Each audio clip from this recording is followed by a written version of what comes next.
You're alive. Haven't seen who? Good evening and welcome to the March 26th, 2025 meeting of the Wareham Finance Committee. It's 6:30 p.m. We're meeting in room 27 of Wareham Town Hall and also by Zoom. We expect one member possibly to join us by Zoom, but we will begin with calling the meeting to order, and I'll call the roll. Jerry Stefanski. Here. Alan Slavin. Here. Jody Smith. Here. And Andrea Piccarelli. Here. Myself, Norma Scoggin, here. I expect that Heidi Churchill will come, but she's not here yet, and Brianna King has a brand new baby and may join us remotely, but we understand that 2-week-olds don't follow our schedules. I would like to start first with a moment of silence. We have lost a couple of members of our community recently.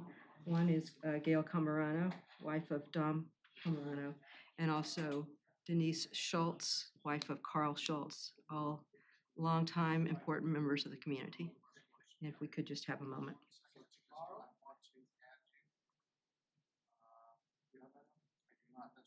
Thank you. Thank you, Norm.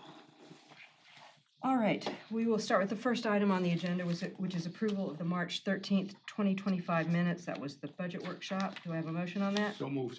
Second? Second. All right. I'm going to call the roll, even though we don't have a remote member at the moment. We may later. I'll ask for a vote, roll call vote. Jerry? Yes. Alan? Minutes? Yes. Jody? Andrea? Yes. Myself, yes, that's 5-0. All right, and the next item on the agenda is the presentation and discussion regarding the Wareham Schools fiscal year 2025 budget. If you all would please introduce yourselves for the record and tell us your titles. Sure. I am Matthew DeAndrea, and I am Superintendent of Schools.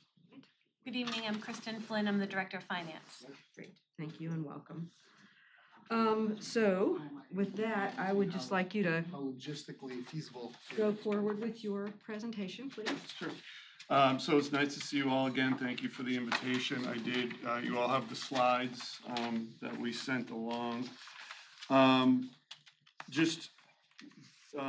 The assumptions that we have put in for this FY26 budget presentation are for utilities, are the actuals for this year. We have put in, included steps and lanes for our union contracts, for our out-of-district tuitions, a 3.6% increase that is set by the state. So that's all included in this budget. So the first slide is just an overview of our org chart for the district. Those boxes, the blue boxes, are administrative positions. So superintendent of schools, that's myself. We have a director of finance, which is that individual to my right. Our assistant superintendent and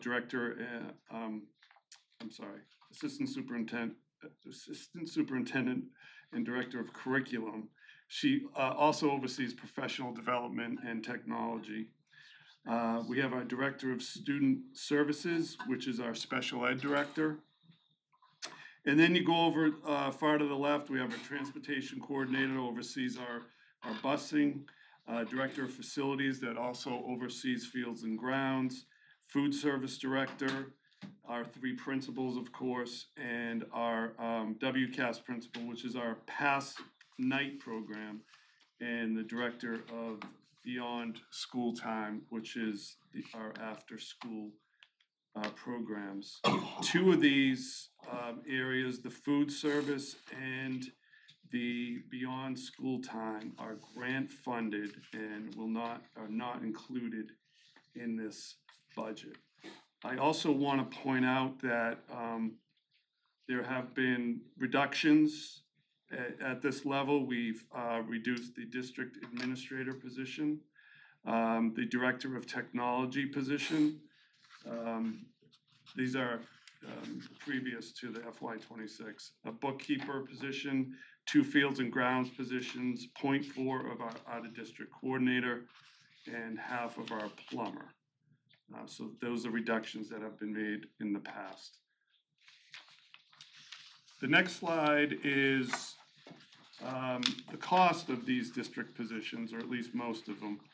Salaries, 1.8 million, that's for myself, the finance director, our central office administrative assistants, nurses, technology positions, facilities, fields and grounds, and our SRO. And then you can see the 1.1 million for other expenses, which are supplies, technology, copiers, and phones and things of that nature. Matt, may I interrupt you for just a minute? Absolutely. I just want the record to reflect that Heidi Churchill has arrived. Excuse me, do you have another copy? I sure do. Two, please, can I have another? Yeah, sure.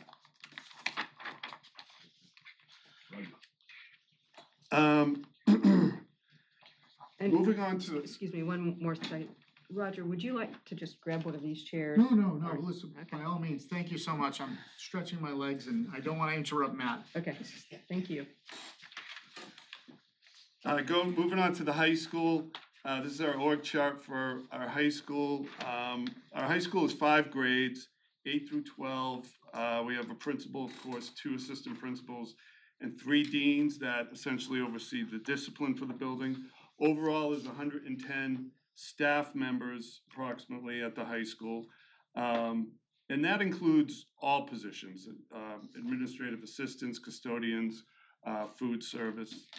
And we also have 4 department heads. Over the past few years, we've cut English teacher, custodian, our IB coordinator, history teacher from the high school. However, we do have some really exciting things that are happening at our high school, especially around the course selections. We're adding an EMT course for our students. We're going to be putting a preschool in our high school, and our students will be able to intern in the preschool, working with kids and learning about teaching. We have a sign language class coming in, officiating class, and these are all included with our AP and our dual enrollment with Bridgewater State University. So there's lots of good things going on. We just had our drama program recognized at an event. We just had our Credit for Life program. So good stuff happening there. So moving on to the enrollment at the high school, we're at about 540 for those 5 grades. We anticipate an uptick of about 40 or so students, and that's mainly due to the incoming 8th grade, which will be a larger 8th grade than this year. When we look at the next slide, which is special education and ELL, we got about 171 students at the high school on an IEP. That's about 32%, and we have 3 English language learners at the high school. So a quick overlook at the cost of the high school. You can see that it's about 10.3 million. The large percentage of that is people, it's salaries. 9.4 million are for salaries, and then the remainder, 910,000, are expenses at the high school. Middle school, moving on to the middle school, you can see the org chart for the middle school. It is 3 grades, grades 5 through 7. We have a principal, 2 assistant principals, 3 department chairs, and about 74 staff. Over the last couple years, we've reduced 1 assistant principal at the middle school, a STEAM teacher, which is science, a counselor, a half PE teacher, half art teacher, and a secretary. There are lots of good things going on at the middle school. As a matter of fact, the principal recently received an email, and I haven't even shared this with the school committee yet, from a student studying at a graduate student at Lesley University, who is studying MCAS results from the 2023-24 school years, looking at schools that produce the highest student growth. And usually what she found is that in communities with a high number of low-income families, there's typically low student growth.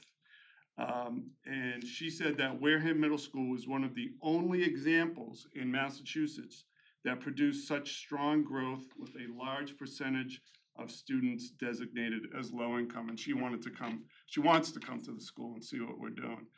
There's really lots of good things happening in our middle school, great leadership and great teaching. What do you mean by strong growth? So when students take the MCAS, now they not only receive a performance level like exemplary or I should say advanced or proficient, they receive a number that says how much they have grown academically compared to other students across the state. So if they had a 99% student growth, that means they outgrew most students across the state that are similar to their profile. If they had 1%, that means they had very little growth. And that's compared to a prior version of the test or a prior taking of the test? Yes, exactly. So it's a great indicator. I love looking at it to see how well we're doing, and clearly at the middle school, we're doing a great job. Enrollment at the middle school is gonna stay relatively steady, about 450 students this year and next year.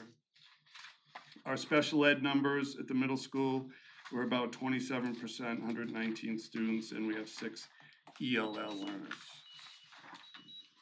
So overall budget for our middle school, 6.5 million, about 5.9 of that is for salaries and the balance are for expenses. Then looking at our elementary school is pre-K through 4, 6 grades. We have a principal, 2 assistant principals, 2 department chairs, and about overall 141 staff. We've had significant cuts also at the elementary school. We reduced 2 assistant principals, a department head, a full-time department head, 1.5 PE teachers, a half art teacher, a secretary, a social worker, and a technology teacher. However, I think the happiest place in the town of Wareham is the Wareham Elementary School. If you have not been there, you should go there. The kids are always very excited. They're even happy to see the superintendent, which is very unusual. They think you're Santa Claus. Which I was. They think you're Santa Claus. And back in 2023, our elementary school was designated as School of Recognition by the Department of Education for their MCAS improvement. So good things happening at our elementary school. Looking at enrollment, this says 914 for our current enrollment. It's actually 940 now. We've had quite an increase in enrollment over the course of this year, and we're anticipating probably next year closer to about 960. We're above our regular enrollment for kindergarten at this time for next year, so we anticipate a pretty big number, probably closer to 180 for our kindergarten next year. What is the capacity of the building? It's over 1,000, about like 1,100. No, It's between 1,000 and 11. I think technically it was approved for 1140. Excuse me, 1040 is what I meant to say. Okay. Including students and teachers? No, Just students. just students. Okay. The only reason I know that is because it was an issue when we built the school. Okay. Looking at our special ed and ELL for our elementary school, we're about 27% of our students at the elementary are special ed. You can see that most of our English language learners are at the elementary school where we have 26 students. Can I ask a question? Yes. Thank you. Out of the English language learners, is it a myriad of languages that they're coming from, or is it primarily one versus another? It's a variety of languages, yeah, Spanish, Portuguese, Arabic, yeah. Okay. There's Oh, wow. quite a few, yeah. So you can see, the expense, the cost of our elementary school, 11.3 million. Again, most of it are salaries, 10.6 million for the salaries at the elementary school. So speaking of our English language learners, this slide is specific to that. We have 35 students overall in the district. We have 2 staff that provide services for our ELL learners, and they have, what they try to do is they support them so they can be successful in the class, not only in learning English, but also learning the content. So they're trying to kind of strike that balance of really developing the students' vocabulary in English, but also helping them understand the content in class. Just for the 2 categories to understand, special education and English language learners, can you just? Yeah, special education is students who have a disability, a learning disability that impairs their ability to learn, and we need to modify the curriculum to help them learn it. Where an English language learner does not have a learning disability, they just have, most of them, another language as their primary language. So they're learning English while at the same time having another language be their primary language. So they may speak Spanish at home, their parents speak Spanish, and they come to school and they speak English. And so they sometimes, come to us and they have no English. We have kids come with no English, and so we have to start teaching them right from scratch.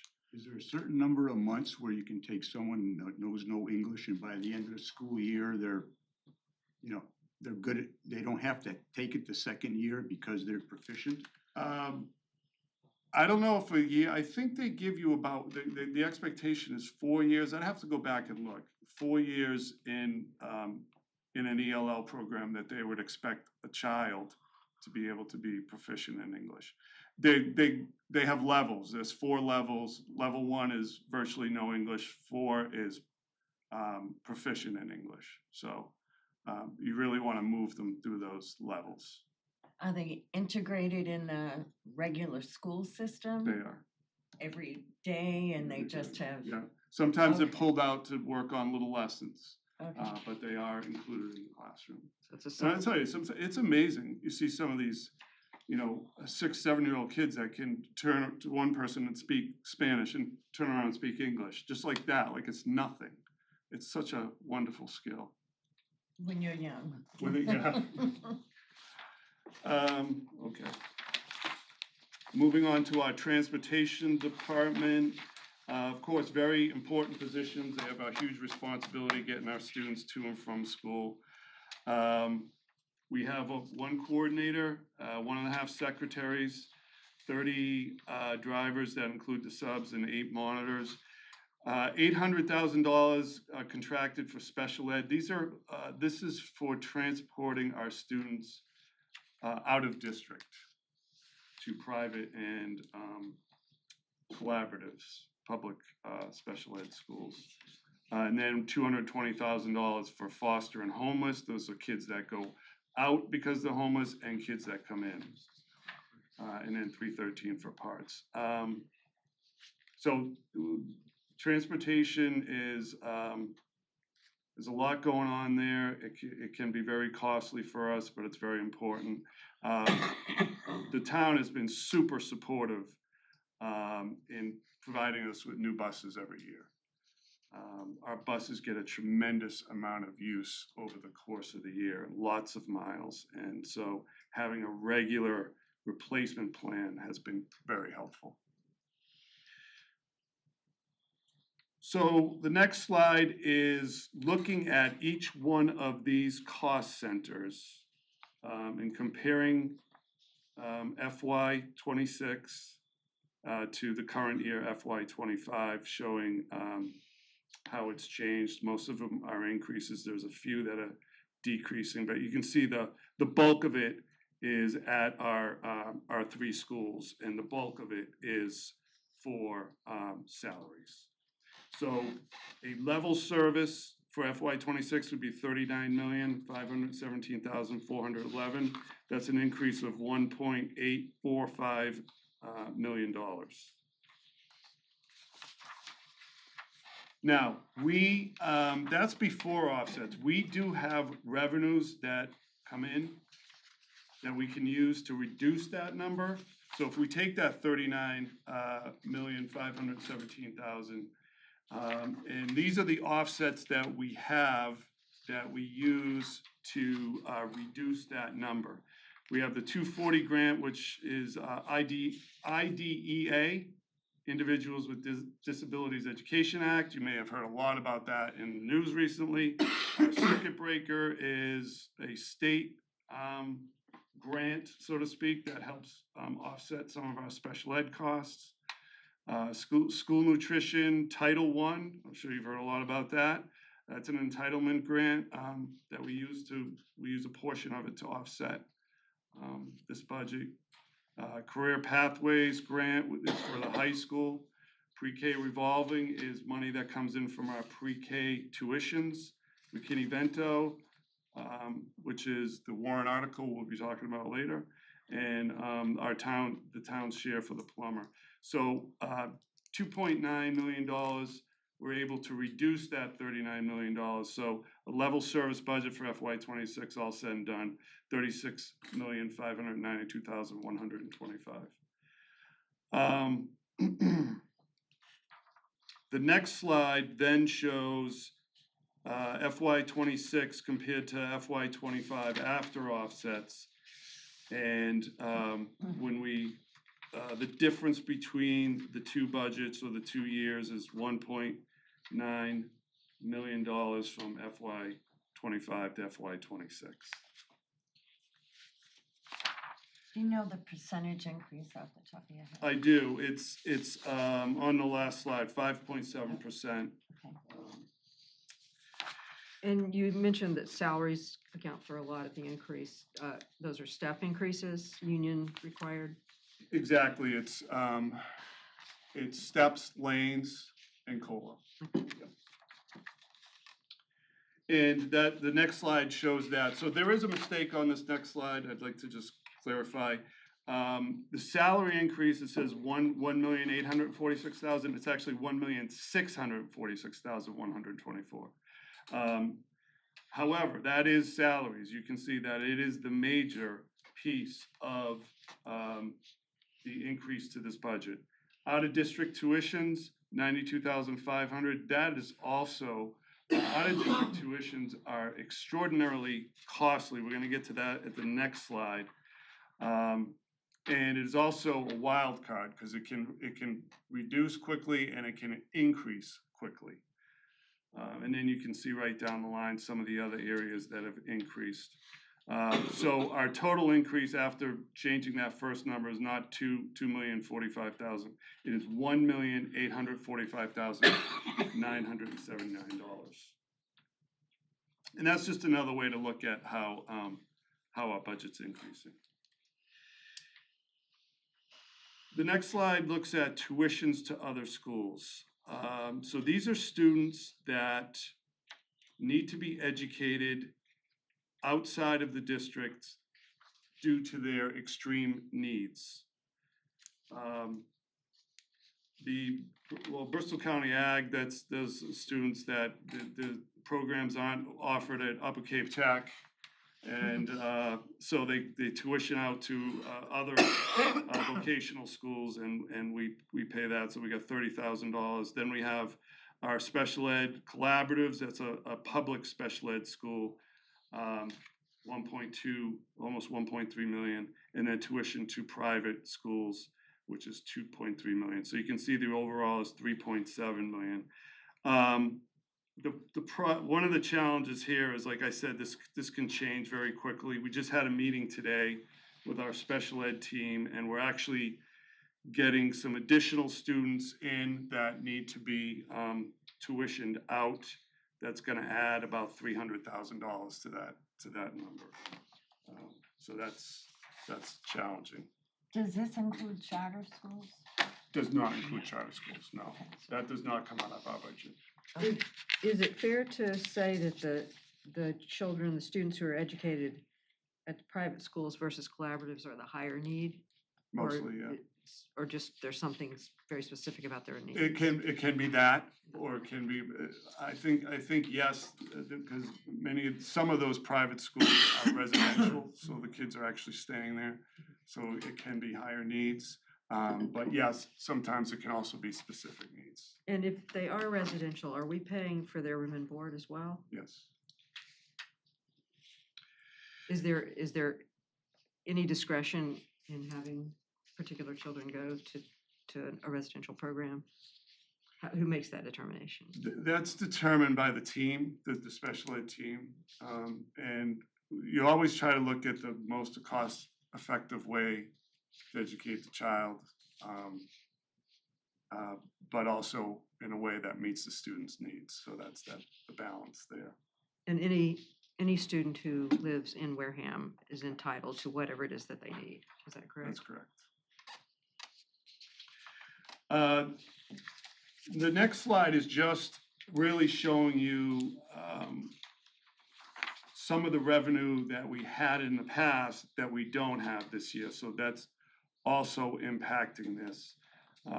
We finally got to the end of the ESSER, which was the COVID grant money. We used our final $145,130 in FY25. IVAQ grant was for HVAC work. Shelter reimbursement money we're no longer receiving. The TAG grant was for some assistance at the high school, that because the high school has improved academically, that we no longer will receive that money. And SOA grant has ended. So that's $541,289 that we're not receiving, that we cannot use as an offset for the budget number. So all said and done, the bottom line, the final slide is that a level service budget is $36,592,125, a total increase of 1.9 million. It's a 5.7% increase. The town is able to support us at $1.458 million, which is a 4.2% increase, which is a difference of 502,624. So we'll work around that. We look for additional grant money to perhaps fill the gap there. We also look for, when people retire or resign, there is some savings there because a new teacher will come in and will cost less. And we also look at whether we really need the position, or are there ways we can cover that without hiring someone. And then we will continue to watch the out-of-district placement. So that 502, like I said, we already identified we're gonna have 300,000 more in tuition, so that's really at about $800,000 right now. But we'll continue to watch the out-of-district placements. Like I said, that number could change tomorrow. It could go down. We are negotiating we have 2 more bargaining units left this year that we need to settle, and that will impact this budget. Of course, utilities, you never know. Title grants, we've heard a lot about title grants. I'm confident that we're gonna get our title grants for next year. But there has been a lot of discussion about that. And of course, student needs is always a factor. So that's where we are. As always, I like to just say that the town has always been, in my tenure here, has always been supportive of the schools in many different ways. So I thank you for that. And I'm happy to take questions. I'm just gonna ask Derek if you could weigh in and explain the way that you have worked with the schools on. Yeah, through the budget. capital needs, trying to bridge the gap on the budgets. We share resources as well, some of the staffing from the, from SRO to HR to HVAC. So, one of the things we did a few years ago was bring all the mechanics over to the town side. and the only, that didn't save us any money, but allowed us to work on projects, so when the buses need to be looked at, where all of our crew can do that. When it's snow and ice season, all of the crew can work on snow and ice, so that kind of, that worked out well for us. So it's been, it's been working together. I appreciate it. When we sit down, we go over it. It's, obviously, we all have needs, and, the numbers don't meet it, but, And I also wanna point out is, we have a brand new roof on the middle school, thanks to the town, the support of the town. We have brand new boilers at the high school, thanks to the support of the town. We have a new fire alarm system, thanks to the support of the town. We have a beautiful elementary school, thanks to the support of the town. So the town has been very supportive. What is the future for the Turning Point building? Is that gonna be used in the next year? We do plan to use that building. Okay. To start As off with. additional classrooms or? Right now, we're looking to we have our night school, high school program, and we're looking to put that in the building next year. And perhaps as we go down the line, transitioning some of the high needs programs at the high school over there during the day. It's gonna be, there is gonna be a financial impact, so that right now, I just don't think financially is the right time to do that. Okay, but it's future plans. Correct. And it will be a net zero to put the night school there. Yes. we're gonna have to do some capital upgrades. that Right, we've we would have talked to do some about. capital, right? All right, questions? Jody? I think this is the third or fourth time I've seen this, but I know, I do appreciate this. I mean, I think you guys did a great job. Because if you've seen it on the news, the school district that went up 10% and there's still a couple $1 million short, so Yeah. you guys have done an outstanding job. And the questions I had, you kind of answered them, that you're still negotiating some contracts, because I had some salary questions, but I'm gonna let that go for tonight and move on. And thank you for both of you. I mean, I think it's important that you work together on this. I mean, that's the only way you can get it done. Absolutely. I have a comment that leads to a question. So I just want to frame this a little bit. So I am the parent of an 18-year-old and a 21-year-old. So this is the first year I've not had somebody in public school. And both of my children went to high school out of the district, and one went to 7th grade on out of the district. And the one part that I struggle with, and the stark difference that they both had as feedback when they entered high school someplace else, and I'm still struggling with this as I look at this, is between the high school and the middle school, 9 administrators for 900 to 1,000 kids. And one of my kids went to Carver, which is 900 or so kids for a middle school and a high school, 3 administrators. My other one went to Upper Cape, which, is 1,000 kids, little under that, and I don't know how many administrators it is now, but I'm gonna say about 3. And the thing that my kids told me, because I could never get over that we had to have so many people to deal with discipline, and I do get they're different towns and it's a different makeup of people, was my kids said to me, the class sizes are so much smaller, that the teachers do a much better job of handling problems in the classroom. And so I look at this again and I just have to wonder, how many teachers' salaries are the equivalent of some of these administrators, and would we need so much overhead and administration if there could be smaller class sizes? And I'm happy to see it's gone from the middle school. My kids were out of the middle school before your tenure became, because I didn't understand why we had to have deans at that level. But to still see that many administrators, and so have we ever looked at the models of other towns and other towns that have similar socioeconomic makeups to see what their structure is for administration versus teacher and class ratios? We do. I mean, we're always looking at trying to do things better, looking at positions. We are a high needs district, so whether it's academically or some of the behavioral issues that we have, so the staff is important and supportive. Every year I meet with our principals when we look at every single position, especially, the last couple of years where we've had to make significant cuts. We want to make sure that we are getting the most bang for our buck. So I can assure you that we look at everything closely. Okay. But have you, so like comparison though, like to a New Bedford or I don't know what another similar, but another similar high school, that level, what they're doing differently, because that's the one part I really struggle with. Yeah, we absolutely do look at what they're doing, yes. And so they have that same level to handle similar. Well, it's not exactly the same, no, and I'm not prepared to talk about Okay. New Bedford schools right now, but. Well, and I'm just using New Bedford as throwing out a town, but a town that's similarly Sure, situated we in terms of absolutely high look at- needs, and yeah. they have a top heavy like that. Mhm. That is the model then? Maybe not with every single school, but right now, this is the model that's working, that's working best for us right now. I'll make a quick comment. If the high school principal, And if you, please identify I'm yourself. sorry, Jeff Sweat, I'm on the school committee. If the high school principal was sitting in that chair, Mhm. I know with 100% certainty, he would rather have class sizes rise as a result of fewer teachers than to eliminate the dean positions. Because those are exactly the kinds of questions we ask. And it may be counterintuitive, but they view them as critical to the educational environment in which all of the students are hopefully going to flourish.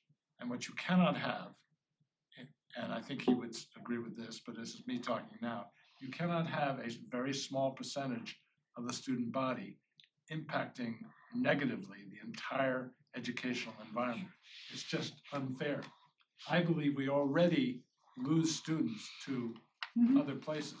I don't include Upper Cape in that because they have a very special curriculum. But if you're talking charter or parochial or all the rest of the choices, school choice, we know we lose students today because kids go home and they say to their parents, "You wouldn't believe what just happened in my classroom."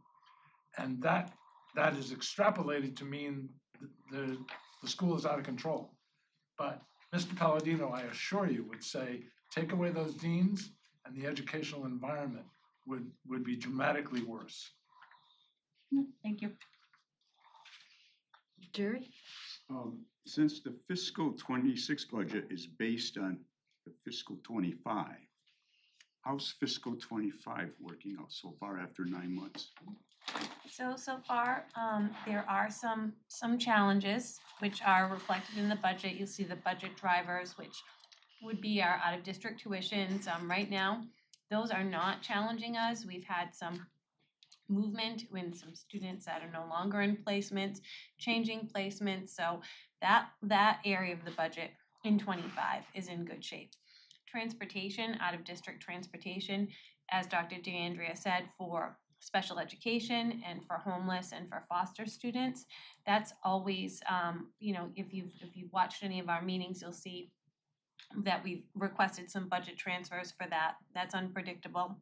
It's a high cost. Sometimes we have to put some of our routes out to bid that we would prefer to do in-house, but for capacity issues, we just can't do it. So that is one area. Another area that we are, a little challenged with this year is the home tutoring for students who are not able to come to school to receive their education. Tutors are made available to them, and that is an area, again, something that's unpredictable. So it's very typical from year to year, the line items that are costly and also vary greatly and are unpredictable. So I would say that those are areas of challenge as well. This year, our utilities, we're not concerned currently about that. We've made it through the winter and our utility line items are in decent shape.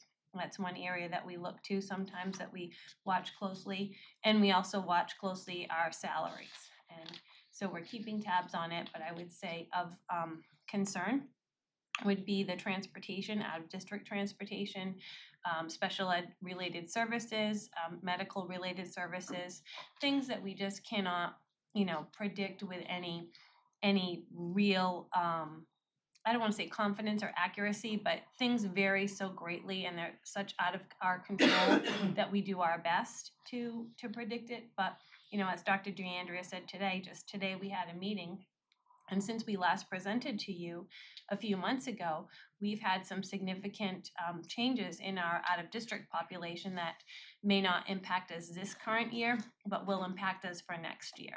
So it's things like that. Right, you feel somewhat confident you're gonna stay on budget? Oh, yes, absolutely. Or, yes. Other questions? Am I able to ask a question? No? No? You're not on the committee All right, anymore, that's sorry. okay. I had to ask. All right, if there are no more questions, thank you very much. Thank And you. if we could go on to the McKinney-Vento, Oh, sure. Can I add just one more comment? yes, you. You sure? You were on the school committee, you may. Okay. There are two other, although I thought the superintendent's presentation was very complete, there are two other major areas of uncertainty about which you should be aware. One is that there is serious consideration about making the major monies that come to us through the Department of Education, specifically IDEA and Title I, those are the two big ones. There's serious consideration about making them block grants and just giving them to the states. The implications of that are just unknown, which is why I'm talking about uncertainties. I'm glad to hear the superintendent say he's comfortable about that. I'm not so comfortable. The second area of uncertainty is, so far we have only received the governor's budget from a cherry sheet perspective. Their fiscal year ends June 30th. The federal government's ends September 30th. And there's tremendous uncertainty, especially in the area of Medicaid. Now, you might say, does Medicaid have any impact on the schools? It does in certainly an indirect way, because the numbers are so large. Whether they feel the need to supplement that with in other areas of the budget to keep families whole, we have no idea. But the bottom line, until the whole federal budget, both the current fiscal year as well as the future fiscal year, is resolved under this administration, we cannot be certain about how it will impact the state budget and therefore the school district's budget. So just a word of caution. And I agree, the block grants, I find concerning. Yeah. For lack of a better word, we just don't know if the state gets that block, what then? Well, some states literally plan on using them to create voucher systems. Right. I don't think that's gonna happen in Massachusetts, but that's a different story. Right. But there will be a money grab if that is Yes, what happens. exactly And right. there will be towns that have lobbyists and people who are in a better position to grab for that money than we That's are. the scary part. That is the scary part. Yes. All right. I think they would probably bring it along the CDBG programs. You'll have some of the cities will be entitlement communities. You'll have a series of other mini entitlements such as Wareham, and then the rest will be left to fend for themselves, sort of. Is what I would But anticipate. it's a big question mark. Yeah. Mhm. And that's all I was raising, the Yeah. question mark. Thank you. Yeah, Andrea, to your question, I wanted to also add the deans at the high school are teaching positions. They do teaching load. It's not a full one, but it is. Thank you. All right, so on to item C, this is town meeting Article 12, the transfer of the McKinney-Vento funds to the transportation revolving account. This is a yearly thing that we do, but just for the benefit of the public and any new members of the committee, I would appreciate it if you would explain that. Sure, could default to our Director of Finance. Thank you. So every year, as we said, we have to provide transportation for McKinney-Vento under the McKinney-Vento regulation, and that's homeless students. And what is required is that the student is able to go back to his or her school of origin, and the two communities would share. So for example, if a student was living in Wareham and becomes homeless and resides with someone in New Bedford, that student is living in New Bedford but can still come back to school in Wareham and vice versa. So Wareham and New Bedford would share the cost of that transportation. So oftentimes, many times, that is with a vendor, and we would pay the vendor and it would be a shared cost, like I said. What the Department of Ed allows you to do is claim that money that you've spent on your report that you submit of your expenditures to the state. And they in turn take that and then disperse it to all of the communities. And it's a varying percentage. Some years we've received 100% of what we've claimed, and it's across the board. So it's not like Wareham receives, 10%, New Bedford receives 20%. It's across the board. So some years it's been 100% reimbursement, some years it's been 70% reimbursement. So what happens is that money comes into the towns through the general fund, so it must be appropriated back to the school committee. So that is what the point of this article is here. So we are asking for that money to be appropriated back to the school committee. And what we will do with that is deposit that in our transportation revolving fund, and that becomes a source of revenue for us to be able to pay for these expenditures. So for the past few years, what we've done is we've budgeted as an offset, you'll see, approximately $100,000 from that fund, and that's around what we've been getting. Some years more, some years less, but we've kept it stable. So for example, this year there's some students at some of the homeless student transportation, instead of paying for it through the local budget, we pay for it out of that account, and it just helps us. So it's very helpful. Unfortunately, it takes a while to get that money back, so we have to put the money out and then sometimes wait almost 1.5 to 2 years, depending on the cycle, to receive those funds back. So that's what we're doing here. We're claiming, we're just asking for the money that we received back, and I believe in August, we received $79,080. And that was based on a claim from our FY23 expenses.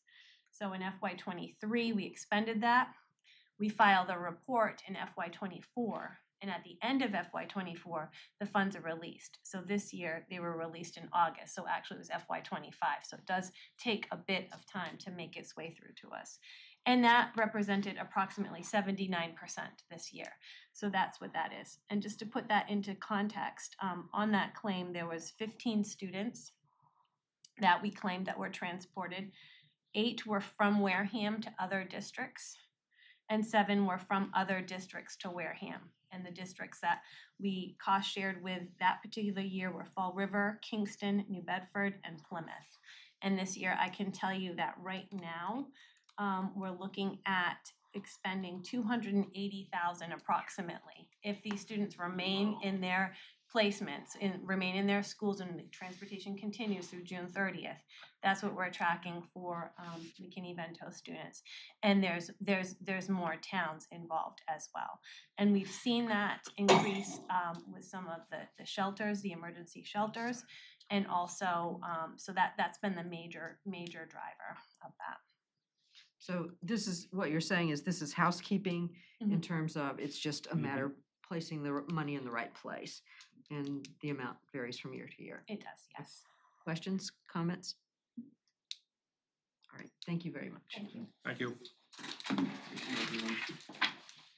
All right, and with that, we will move to item D you. on the agenda. Our great audience is going to leave. Thank you all. Thank you. Thank you. Have one of those. Oh, absolutely. Thank you. I'll text you. Yeah, one way or the other. Thank you. I'm fine over here. I know. I don't want to cough. I warmed them up for you. You did, I see that. They're ready. I know. Thank you. That was the opening act. So item D on the agenda would be presentation and discussion regarding town meeting Article 9, Upper Cape Cod Regional Technical High School budget. And we have, if you'll introduce yourself and you give us your title. My name is Roger Forget. I am the superintendent at Upper Cape Tech. So Madam Chair, Finance Committee members, thank you so much. Chair Whiteside, if She's not here. not here. I'm not I'm sure. looking around to, but everyone left. I believe and she's watching. She's watching, and select board members, thank you so much for this opportunity.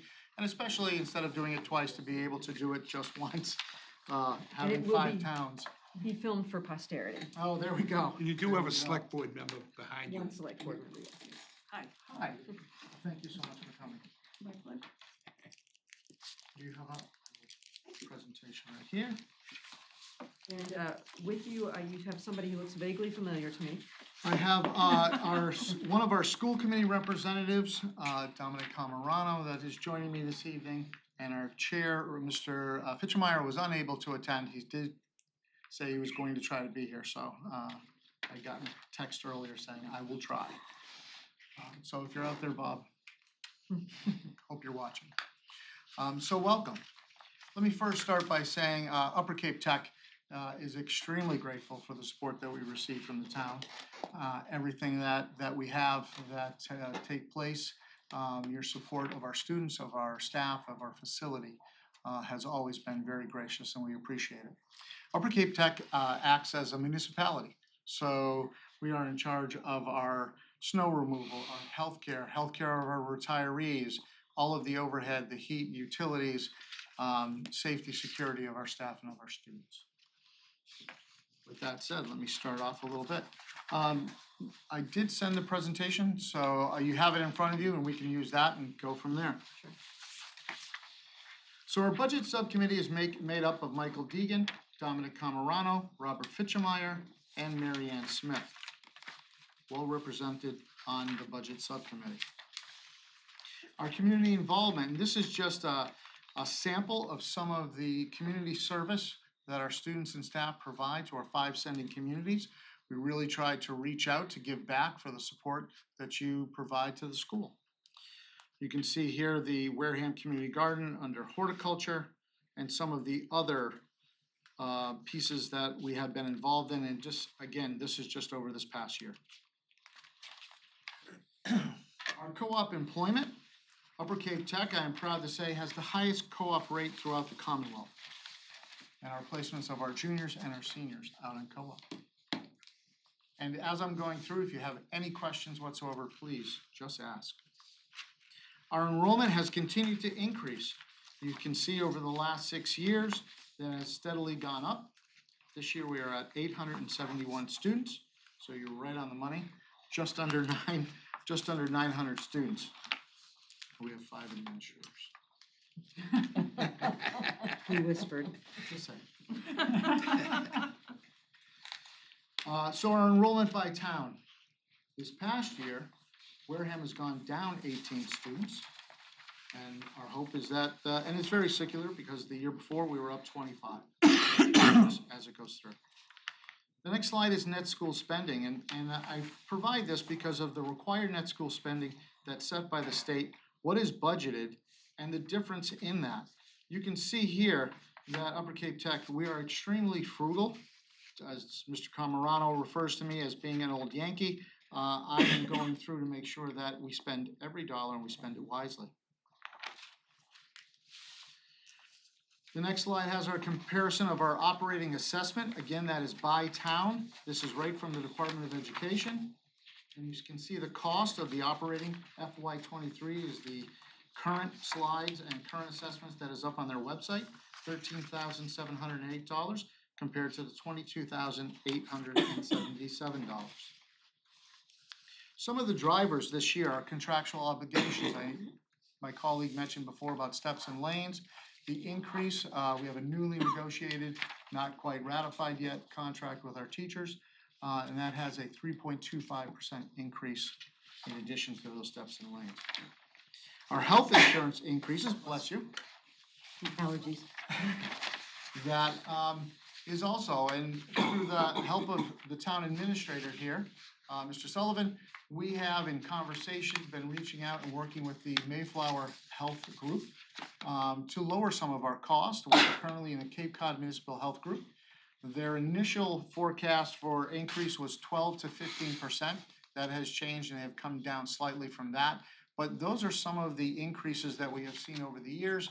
And again, through our conversations, and kudos to your town administrator, I truly appreciate our conversations around that and the introduction into the Mayflower Municipal Health Group. It's gonna be a big savings. The vocational supply cost, as we have seen, everything has gone up. I mean, everything from the cost of eggs to the cost of steel, wood, and all of the supplies that are needed for Upper Cape Tech. Again, we act as a municipality. And our increase in student enrollment. So our FY '26 approved budget. Our school committee has a slight increase. You can see last year's to this year, so you actually see the numbers in the breakdown of what that means. The superintendent's office, this is again supplies, contractual obligations of everyone in my office. Our business and finance, which is our legal, our auditing, we have an outside independent auditor each year that comes in and will arbitrarily choose a different section to audit to keep us in compliance and make recommendations to the school committee that he meets every year for a presentation. Our information, our infotech salaries and supplies. Our school leadership, those again are the supplies as well as the salary increases for our leadership team. Our curriculum and department heads, those supplies, salaries, and contractual obligations that we have. Our teaching services, I mentioned earlier on that we have the steps and lanes, and the increase for next year is 3.25%. Our professional development has again a slight increase as we're moving forward. One of the recommendations from our auditor was about professional development for our LPNs and our nursing department on some of the HIPAA requirements and confidentiality as we do that through the information, how it's posted. Our instructional materials, which is our textbooks and supplies. Again, our instructional technology, which is our Chromebooks. We are a one-to-one district, so every student has a Chromebook. Our guidance department are the salary increases and supplies. You'll see that that has a significant increase as we are increasing by contract. Once we hit 900, we have to have a fourth guidance counselor in the school counselor. And so we are anticipating that as we move into next year. Our psychological services, it was not mentioned by my colleague, but I definitely empathize with him. Some of what has happened out of COVID has not changed. The students, the families, and the needs that are there truly are something that continues on, and I think that ripple effect will be felt for many years to come.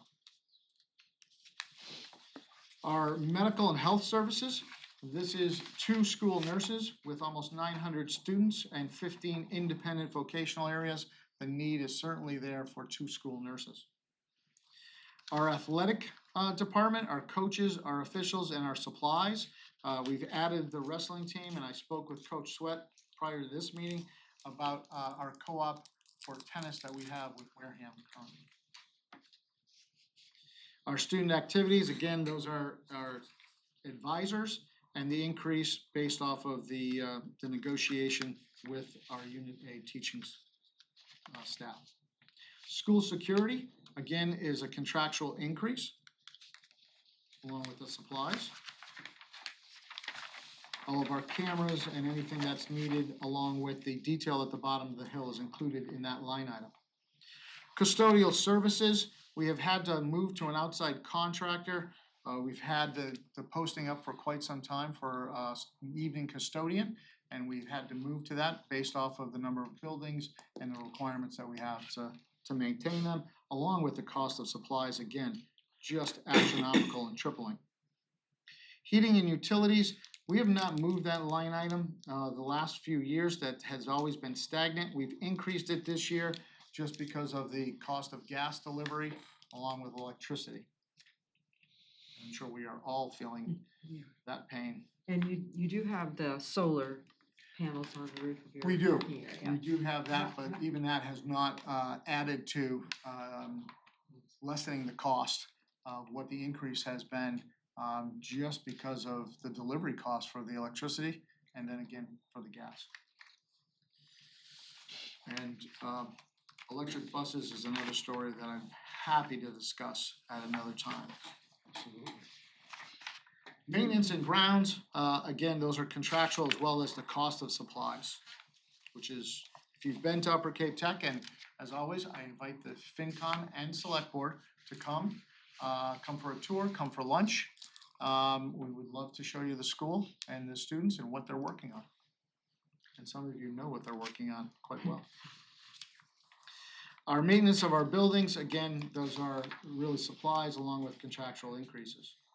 Our maintenance of equipment, as everything has increased, we maintain all of our snow plows, all of the equipment that we have on the grounds, so that line item shows that increase there.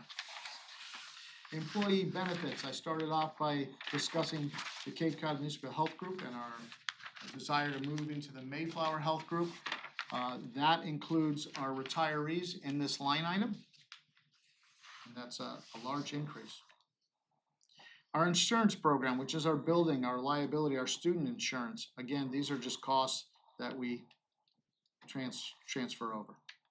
School choice is not something Upper Cape Tech participates in, but DOR utilizes Upper Cape Tech. If we had a student from Wareham, for instance, that was going to Falmouth for one of their Chapter 74 programs, that's represented in this line item. And if you need to know the number of students, I certainly can provide you that as well.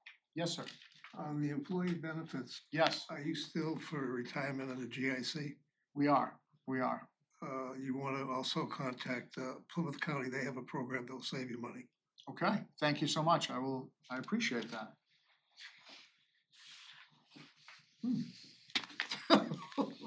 Thank you, Mr. You're Sawyer. gonna owe us money now. So with that said, our total foundation budget is $20,165,300. If we take our chapter 78, the chiz comes right off of the governor's budget, a cherry sheet. This year, you can see there's an increase of $75 per student, representing $4,654,810. Thank you, Dom. We're very excited about that too. Yes, we are.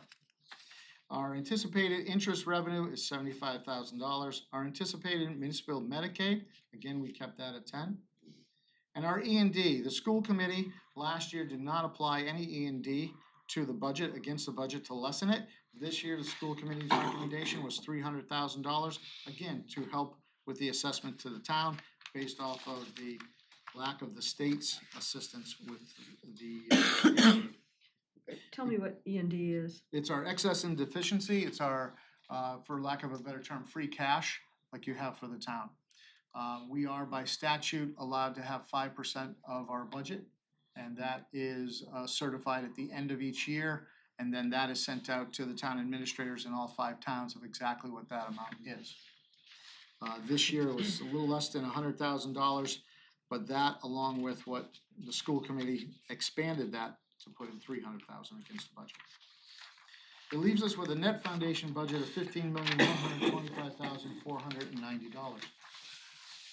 Transportation and LPN. The transportation is provided by the district. Again, you see, it's just a very slight increase. Of what we have, and that's again contractual increases for our drivers. The contracted transportation, $1,179,500. Our total transportation, $1,523,291. The anticipated aid, which is really I think 83%, it's not at 100%, is again off the cherry sheet of $1,283,446. It leaves us with a net transportation of $239,845. Moving to our LPN program, our total LPN program is $836,474. Our anticipated tuitions, $860,250, leaves us with a plus of $23,776. That subtracted from the net transportation leaves you a combined net transportation and LPN of $216,069. Our capital, we did not increase. The budget subcommittee, we had a discussion around each year increasing the capital. We felt that we're trying to be good stewards and keeping our towns in mind, not to increase the assessments more than what we need to. So we really try to work with the dollars that you provide us. What does the capital cover? Any kind of capital purchase, anything over $5,000 that we might be purchasing, whether that be a minivan, a snowplow, whatever it might be for the district itself. The stabilization fund is $175,000. That, if you remember me coming back 3-4 times ago, was part of our window project, and we've kept that in there. That stabilization fund is to go towards our roof. And I'm happy to say we have been invited into the MSBAQ, so we are beginning that process. We will begin April 1st is our, April Fool's Day, is our beginning of our 270 days. I have already reached out and our town administrator has accepted to be on the committee. We will be putting it out as an ad as well for other individuals that would like to be on the construction and development committee for a new roof, a new gymnasium, and then a renovation of taking our current cafeteria, putting it into our old gymnasium. Again, we are not looking to have a new school. We're not looking to try to incur any of those costs. We're cognizant of our 5 towns and the taxpayers within our families. Gives us a total capital of $305,000. Our gross foundation budget, $20,165,300. Every good presentation has a pie chart. I'm gonna mention that to Matt, so he includes it in his next year, so he has it here, but almost 60% of every dollar that comes to Upper Cape Tech is spent on instruction. Our operating budget for FY '26, we have an increase overall net operating budget after all of the revenues have been applied of 3.18% increase. The enrollment percentages of the operating budget, and these are calculated differently, and that's why I supply them into the back. You'll see Wareham's share for the 245 students and what that percentage is. And then the capital percentage is based off the total number of students within the town itself. And that's why it's calculated differently. Could you repeat that? I'm Sure, sorry. yeah. No.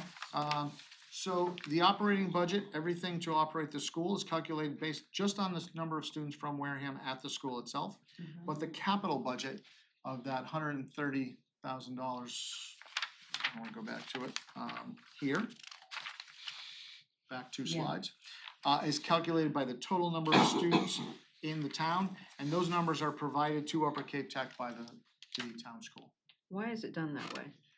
It's a mystery to me. It is done that way by the state, and that's the way DOR requires us to do so. I wish I had a better We gotta answer. do it. It's what they tell us, so I nod my head and say, yes, we're gonna do that. We wanna thank you for your support. You'll notice on the back with the number of students, Wareham actually has a decrease from last year's assessment of $150,868. Because it's fewer students. Questions? Yes, Mr. Slade? The numbers, cost per student is approximately $14,750. On the operating assessment, Cruise assessment. again, I take that only off of the DESE website. So I'm happy to correct them. No, I'm just sure that's what I'm looking at. Oh, that's what you're looking at here. I would say yes. If that's what you're telling me, yes. I'd just like to thank the Upper Cape for the efficiency of what they do.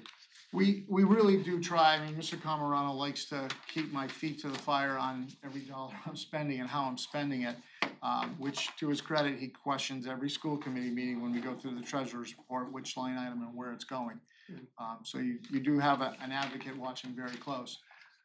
We're very appreciative to the towns and what the town does for us, for our students, for our families.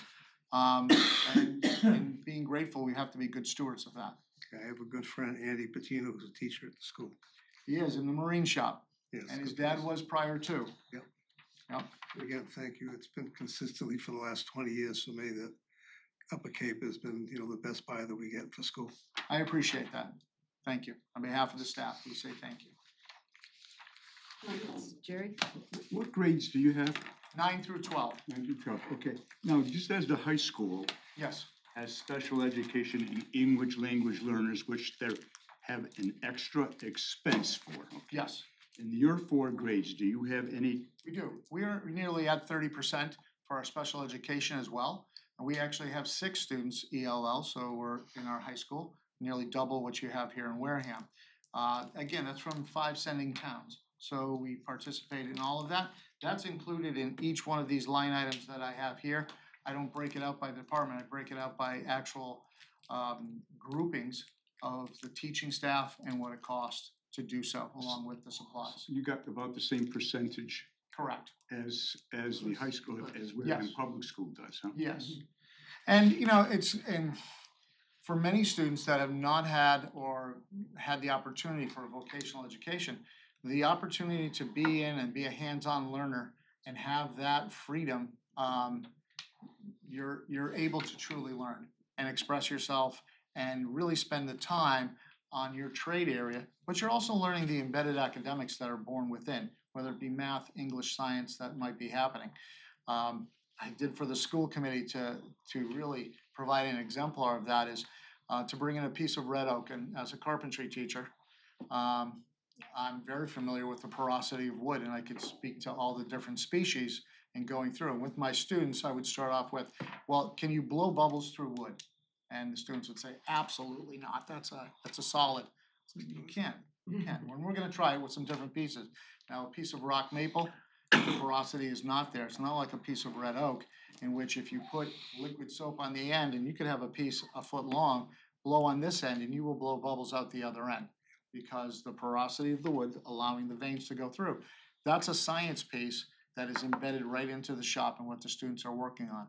And again, I lean to my background as a carpentry instructor, but if we're using 3, 4, 5, and we're using Pythagorean's theorem of a squared, b squared equals c squared, it's a different form of education that, for me, I believe all students would benefit from, rather than just sitting behind a desk in a classroom.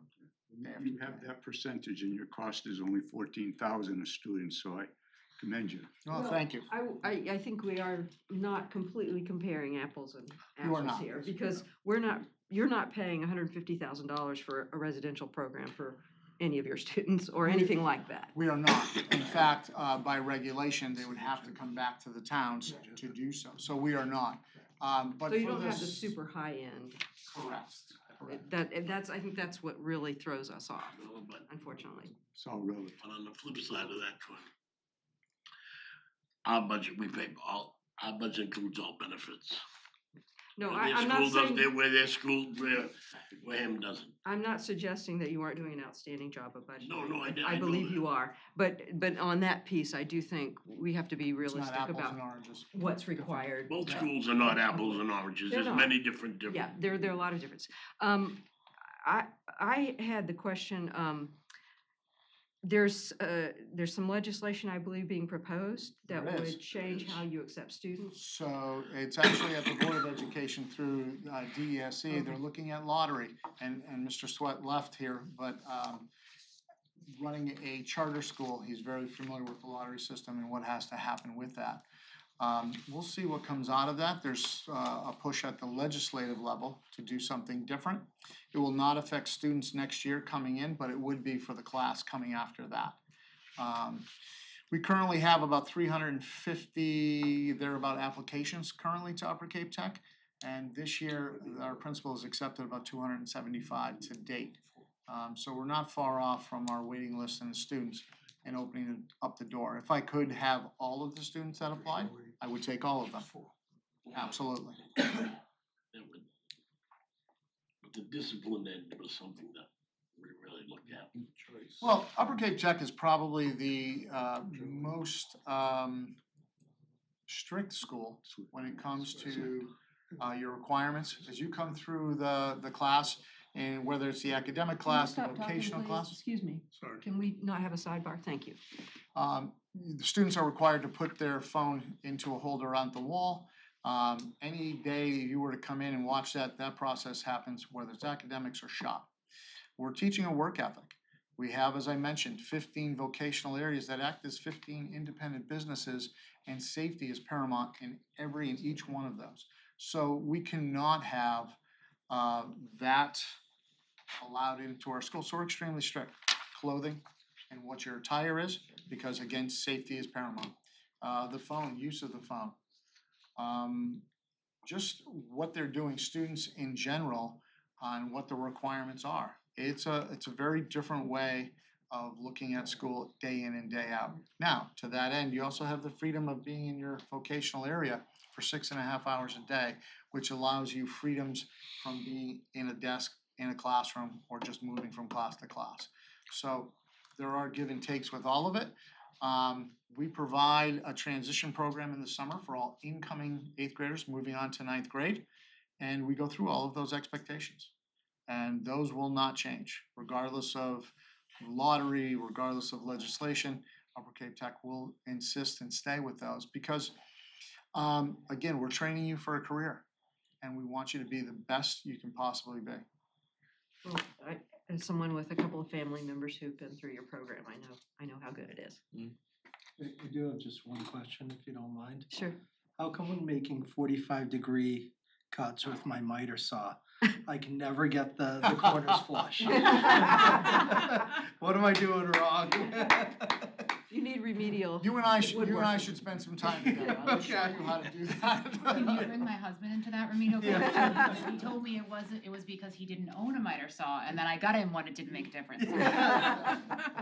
We're on the same level. I know how to cure that. You just hire somebody to do it. See, that's, you're not handy, you hire somebody. Well, and I do have an actual question too. Please, Yes. We're not done yet. No. And actually, this is both for Derek and for you. I am curious as we talk about the increase to health insurance, which is my area of expertise in the private sector, is are you, and this maybe is naive, are you forced to buy through these municipality groups? And I ask because have either of you ever considered the concept of the ICRA? So your representative has on a regular basis, bless you, talked to me and communicated about the possibility of being self-insured, about doing some different avenues in doing so. Even Mia, this year, the increase is enormous. So we are kind of locked into going to some type of grouping. And I will share with you, the Mayflower Group actually is, of all the plans that we looked at, Derek was absolutely on the money. Significantly lower. Significant. Oh, yeah. Yeah, well, Yeah. in self-insured, you really have to be 500 to 750 employees that are insured to make that, and it's And it's still hard. risky, it's It still is. very risky. It is, but the ICRA is the concept of buying off the healthcare exchange. You're supplementing your employees through an HRA, and they get to go buy what plan they want, and it can bring your cost down a lot because people are buying what they need, not one size fits all. So you give them a stipend with which to make their That own meets purchase. your obligation. I was actually reading to something give them about. credible coverage. Yeah, I was reading about that And today. then they go on the health connector. And buy what's the right plan for them, so Miss, what was somebody, that? What was that it's again? called an ICRA, ICHRA. And so you've probably heard of an HRA, that's where your employer gives you dollars to use on your out-of-pocket medical costs. This is where your employer gives you dollars to go buy the plan. I'll research it. You'd Thank you. impact bargain that. Yes, that is one piece, but you're committing a certain amount that you'll give to them, and then what that employee chooses to go do with it. And they can, so if they wanna contribute more to their healthcare and buy a higher plan, they can. If they wanna get a plan that's lower, cause their needs are lower, then they pay less for their insurance, cause that stipend goes further. One good thing we have with, not just one good thing, there's many with Mayflower Municipal Health. You have from the plans that you'd say the high end, you know, from the PPO, but then we start going down. You have what's called a rate saver. Yep. You've got the GIC, and then we've got, we also offer high deductible plans. So that's been one of them. Utilizing Mayflower Municipal Health Group, we were self-insured, and I know you're not saying to go Yeah. that way, so I don't want to, years back, Disaster. yeah, Mr. Slavin and I were through that. The, before I came on board and I was working under the old town administrator, they had a healthcare holiday where they took the funds out to balance the budget. It resulted in, our splits were 75-25 back then, 75 town, 25 employees. It resulted in the net balance in that account being the employees had 75%, the town had 25%. So on top of 11% annual increases, we were looking at having to put approximately $2 million into there. So we ended up, then Selectman Slavin worked, he introduced through some others through the Mayflower Municipal Health Group. I take all the credit now, though, since he's retired, so. We have to give George Barrett from the Fire and Water District, I asked the question, and he asked me, do you guys look at the Mayflower Group? And I said, what's the Mayflower Group? We looked into it, and Frank Heath, who used to be chair of the finance committee, the two of us went to Derek and said, we were $1.5 million underwater on our self-insured. We were in deep trouble because it's supposed to be 75-25, not 25-75. The town administrator won't get into it. Basically, he was told he shouldn't do it by the DOR, but took that money anyways and moved it. I believe we saved $600,000 in the first year. Yes, because an ICRA was something that came about in 2019, so a lot of people just still don't know what it is. Yeah. And it's another interesting lever to pull and actually can make people more satisfied because it gives them far more choice. Is it the state health connector? Yep, you buy through your state plans. So it's the same plans that the state offers off the healthcare connector, it's just you're supplementing your employees buying it. Yeah, it'd be interesting to see whether I need to call you. You're So- welcome. He knows where to find me. I can I run, but have I her can't number. hide. Okay, good. Section 19 allows for it or not. It'd be interesting for. I'm not for sure public. the state will allow it. Yeah, but it's okay. No, Worth it's looking into. Oh, certainly, yeah, certainly. No, we appreciate that, thank you. Heidi, you had a question? It's not really a question, it's anecdotal. I grew up in Easton and we had Southeastern Regional Technical School. And at the time that I was growing up, it was almost a punishment if you were doing bad in the regular public school. You were forced to go to what we called the regional. And that took place as long as I was in school, in high school. Not sure what how they were looked upon since I've been out of high school. However, during 2008, during the financial crisis, and these kids were coming out of school knowing carpentry, knowing how to wire a house, knowing how to fix a car, knowing all these things, while all their white-collar worker friends were getting laid off and hours reduced, and in the long run, what it turned out to be is now the technical school in Easton is very exclusive and there's a waiting list every single year to get in. And I think a lot of it had to do with that crisis and just watching, wow, look at all the guys and women that went the technical school route and look how successful Successful. they are. Thank you. I also think it's important to recognize though, your on to college rate is 60 something. It is. It's almost Really? as high as Wareham. So like my Wow. son will graduate in May. He was class of 2021 out of Upper Cape. I think his final class rank was 2 when it was all Wow, said and done. congratulations. And he's gonna graduate a year early because he did dual enrollment. Bachelor's in microelectronic engineering. He co-opted for Sony. He co-opted for Lincoln Labs, and then he has 7 classes. He's going back next year to get his master's in electrical engineering at That's fabulous. RIT. And his class out of the engineering, they're at WPI. Yes. They're at Yep. just That's great. yeah. And so it is so much more than that. And I had to have a conversation with 2 sets of grandparents when we said, this is where we think he should go. And he was in, he'll let me share this without a problem on TV. I don't know who's listening. He was in special ed. He has dysgraphia. And for him going to a program where he could spend a portion of the day working with his hands and learning that way, and then still doing the academics, and he graduated with 39 credits out of College Mass credits, Maritime yeah. and Bridgewater. Yep.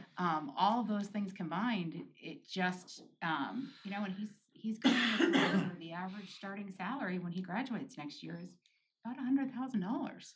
Good for him. Yeah, students have the ability of what they put in to truly take that away. They can go in many different directions.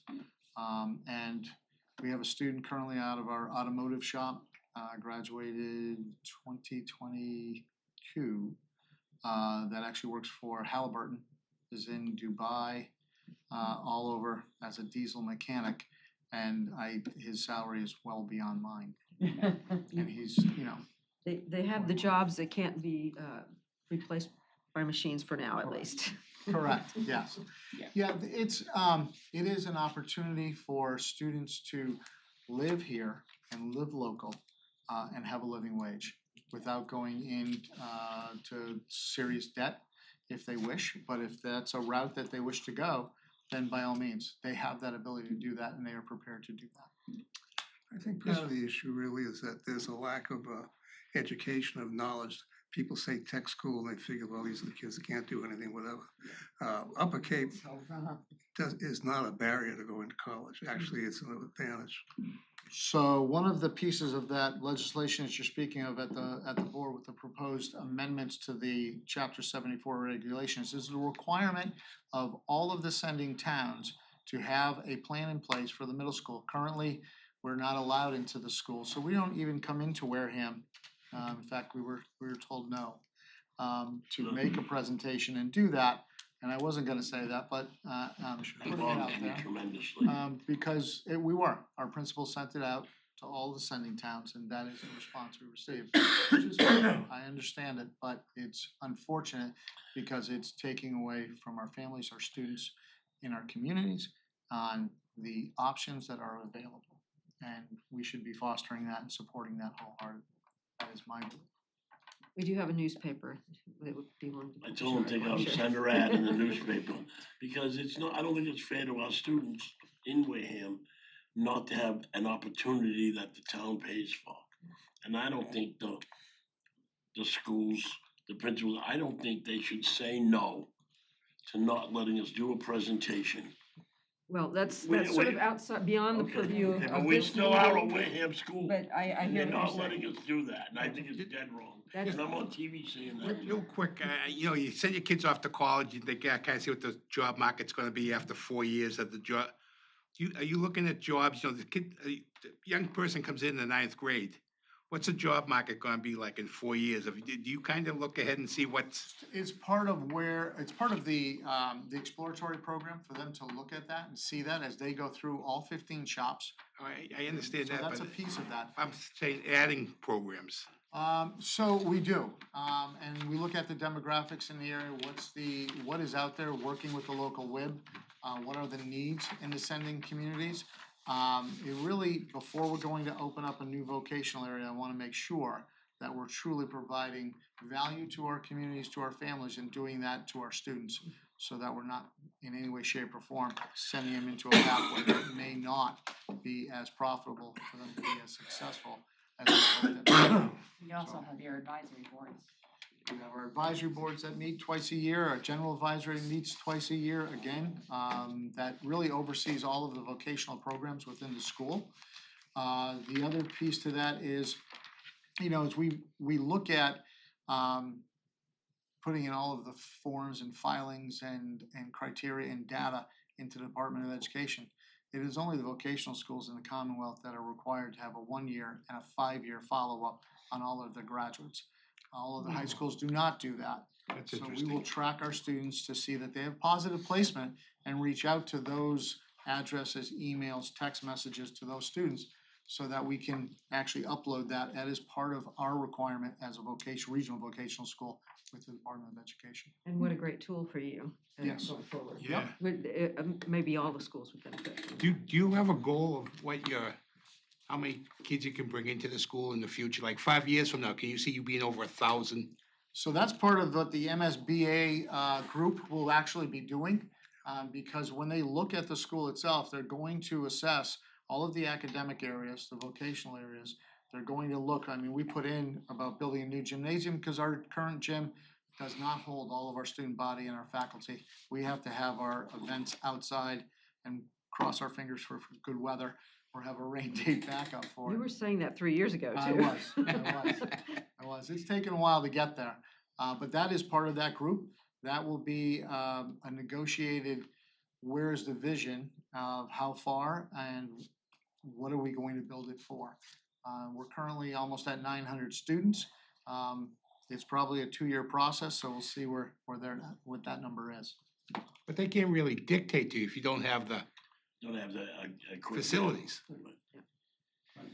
Well, we'll I- look as we move Well, forward. I should say they can't, they can, but they can try. Well, did you just take a look at what 200 students made? Yeah. In the co-op, $1.5 million. Right, Which is a little over Crazy. $6,000 a piece. Yeah. all right. Take $50 a week, make things that go up. I don't wanna cut things short, but we do have a few more things to go through this evening. And I You- apologize, I'm very long-winded. No, so- you're, You did fine. it was an excellent presentation, appreciate all the information, and we're spending a lot of money here, we should know what we're getting. Yes, absolute. And again, I would love you to come to visit school, take a tour, come for lunch. Happy to do that and let me know a date, Get to it. Thank you. okay? Thank you Just so say- much. Just take advantage of some of the programs they have go on down there during the Oh, yeah, year. during the Thanks, day. Roger. Thank you again. Thank you.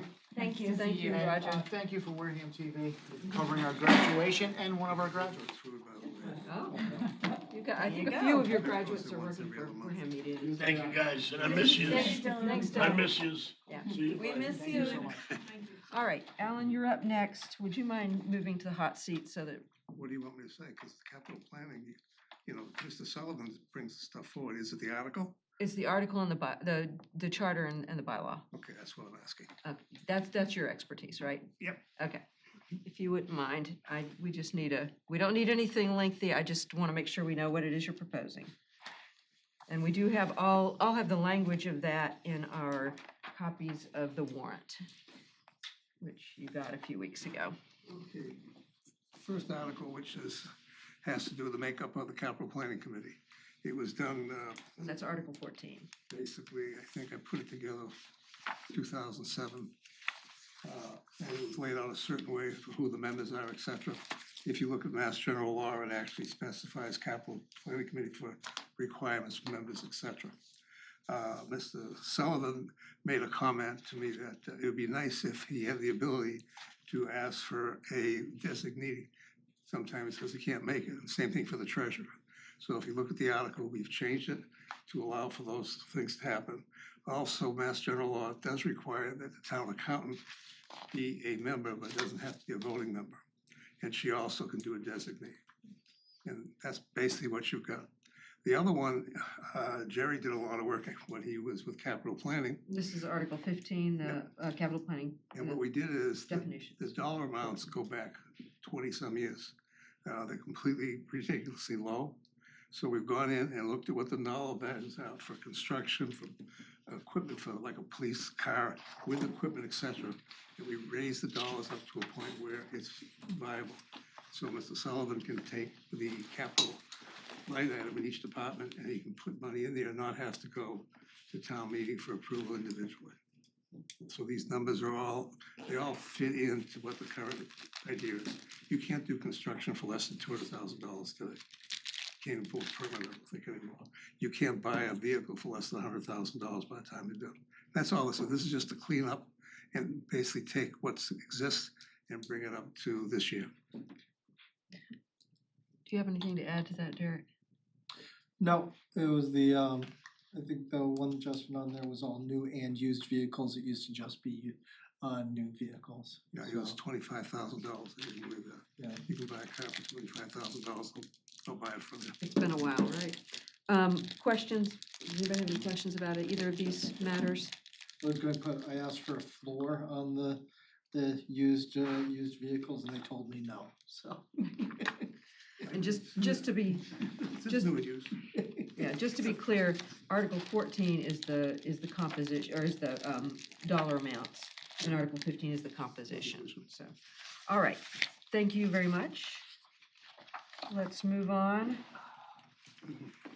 So the next several items are basically housekeeping matters that will be before town meeting. Mr. Sullivan, would you? I don't have a Talk copy of the through- agenda on me, so you can just give me the order. Thank you.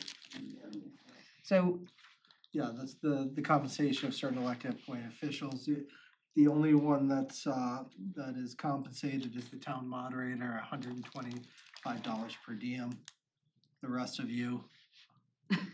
we're paid what we're worth. Kind people. All right, so and that's not a change from prior years. Right. Okay, What about Article 4 revolving fund? It's the same revolving funds, the only change was in the health one, was a slight increase for the, and that's for the rental revolving, and that they were meeting the costs of it has gone up a little bit, some of the cost of doing the inspections. So that ceiling didn't give us enough money within there, so you started running it down. So that takes care of that. The revolving funds, if I've seen it, I don't remember. Could we ever see how much are in Yeah, them? Current balances, you mean? Balance, yeah, back to the end of the fiscal year, Yeah. you know, just Well, 'cause curious. it's, most of them, they never close out because they're Right. going in and out, so it's not, and I know you know this, I'm just speaking in general. So like Thanks. any of these can be, some of them can be quarterly, can be anything, so the balance at any given time could disappear the next day, but I think it's nice if you want. Snapshot. Snaps, yeah, good So. way to put it. Yeah, just, if I've seen it, I don't recall it, that's all I'm saying. All right, the And I'll next, just tell you, you've seen it like 10 times, but. Yeah. You could be right. all right, anything else on the revolving funds? No.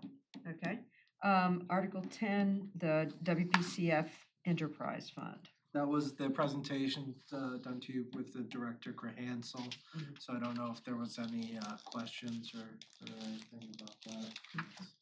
Did anybody have any questions about that? Okay, all right, the next 5 items are going to be on the special warrant. We don't have the special warrant yet. I should be served with it next Wednesday. Yeah.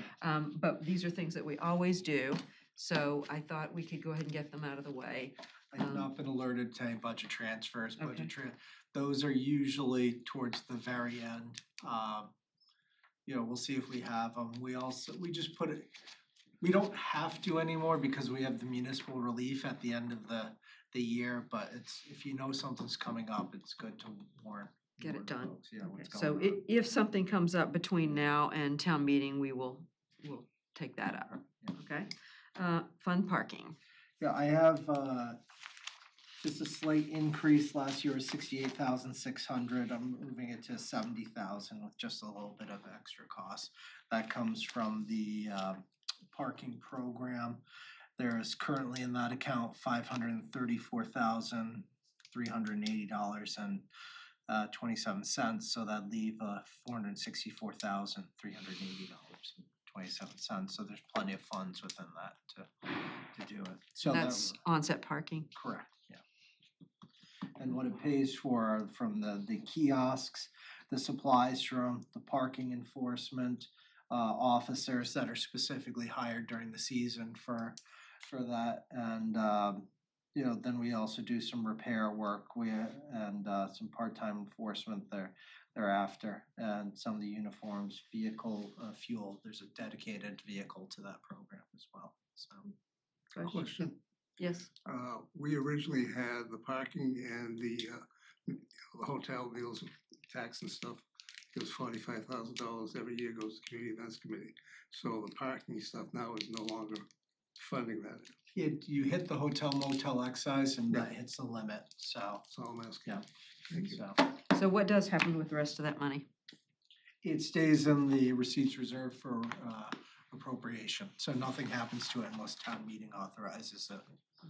So if a project comes up where it would be Right, good to use this kind of money. yeah, so that some of you- these, if we have leftover, there's some we used it to do the 30,000 of it, so this was a few years ago, it'd be much more now, to redo the face of the pickleball courts. We made the pickleball courts and the basketball courts over off of 10th Street, and we're allowed to do some onset projects as well. So we'll do some signage, some other little things.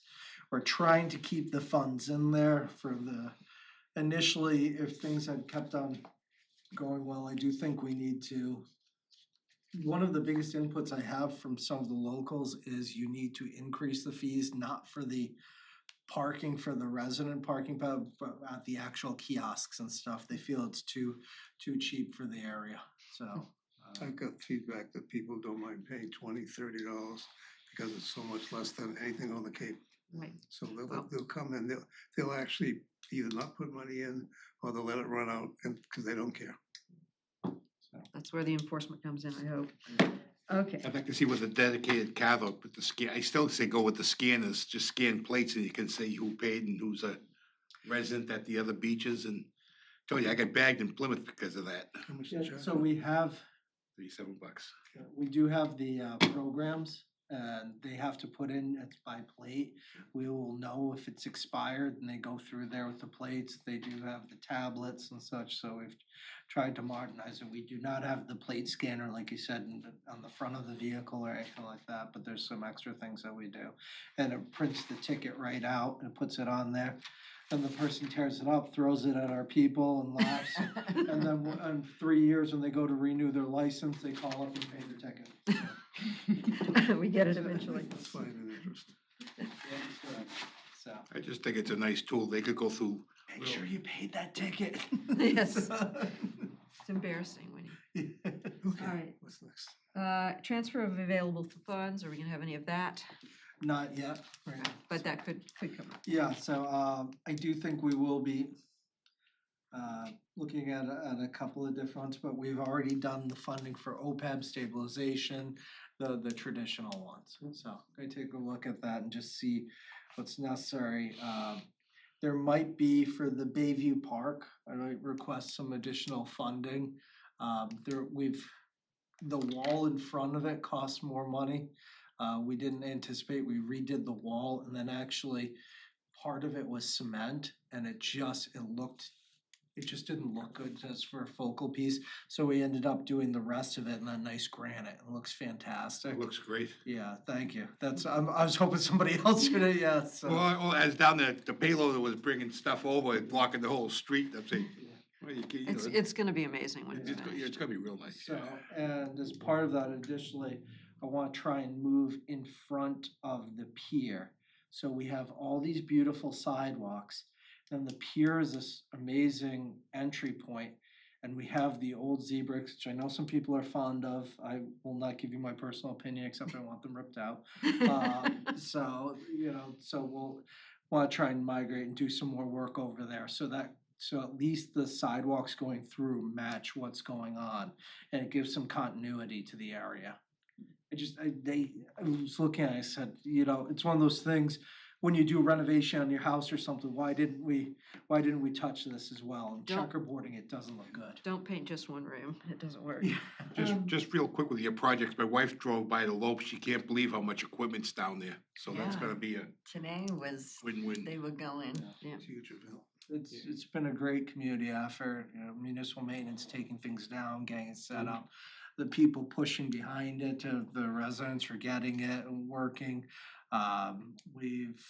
Core's received a donation from 80 Makepeace for supplies that was substantial, which means they're going to be able to finish the path off and get more equipment. So it's really a nice thing, so.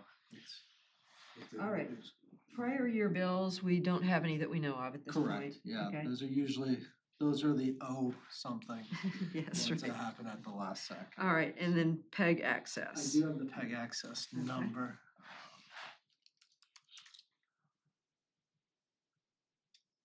It will be.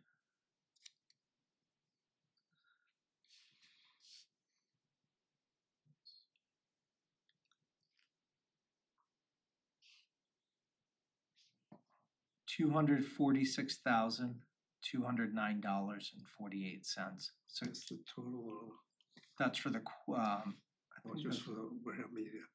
for Wareham Media. So this That's is right. the Third and fourth quarter third and fourth quarter. So this is the money that's collected through cable bills Correct. and Yeah. is used to fund Wareham Media. So that's 246,209.48. Do we have contract renewals yet? I know they were working on it for at least Verizon, they want to try I it. think the reason I bring the question up, there's questions of how long that's gonna be available before Not it long. disappears. Yeah. We all know that. Yes, as people go more to streaming and there are fewer cable customers, Yep. this is gonna change. So it'll be interesting to see if the legislators will catch up to that. and add a PEG access to streaming services. Right. So, It could happen, I guess. Your revenue from marijuana, it disappearing one after the other now. I thought you were gonna say something about going out and smoke. The low hanging fruit.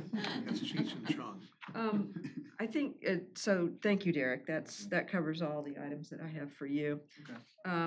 I had on, as an agenda item, possible votes on articles previously presented. I think this has been a long evening. I think it'd be better to go ahead and wait to do that till the next meeting.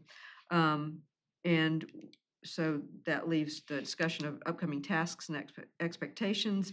As we talked about last week, we will not meet next week because we have a couple of people, at least 2 and possibly 3 people who can't be here. I've got everybody scheduled for the 9th and the 16th, everything else that's remaining that I know anything about. The Finance Committee report is in progress right now, and I don't really anticipate, other than attending the meetings and being ready to vote, I don't expect that there's a lot that we'll need to do as a committee other than that.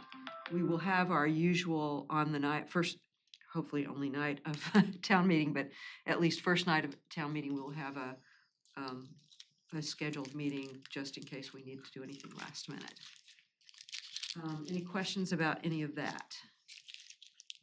All right. In that case, there is no other business not reasonably anticipated. Our next meeting is April 9th at 6:30 in this room. Is there a motion to adjourn? Motion to adjourn. Second. Second. All right. There are no other people participating by Zoom, so all in favor say aye. Opposed? It passes. How many of us are there now? 6-0. And it is 8:17 p.m. and we are adjourned.